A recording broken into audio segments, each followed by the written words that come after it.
So hello, ako na naman to.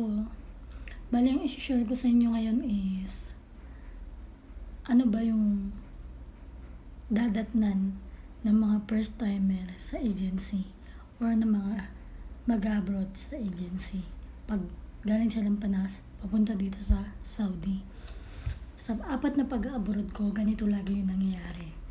Bali, pagdating ko bago ko umalis ng Pinas, 2 days bago ko mag-flight, nag-stay ako sa agency. Then, pagdating sa airport, sasabihin na sa inyo kung susunduin kayo, ganyan. So, ngayon pagdating sa Saudi, susunduin kayo ng taga-agency. Usually taga-agency, pero yung iba kasi sinusundo na ng amo.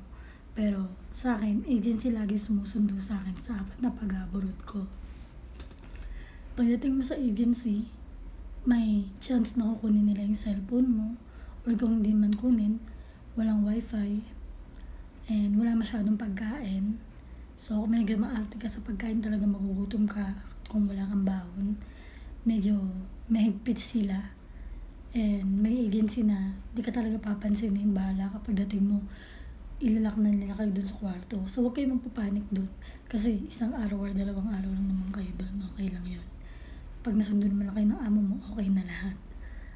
So, ganun lang lagi yung nangyayari. So, pag ganun, huwag kayo mamumuryot kasi normal yun.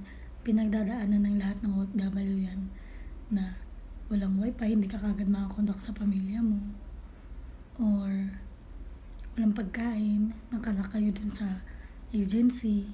So, sa mga mag-a-abroad, kung hindi nyo kaya yan, huwag na lang kayong tumuloy. Pero, para sa akin, kayanin nyo yan. Kasi, normal yan ang pagdadaanan ng lahat ng OFW yan. So, yun lang sa ngayon. Maraming salamat.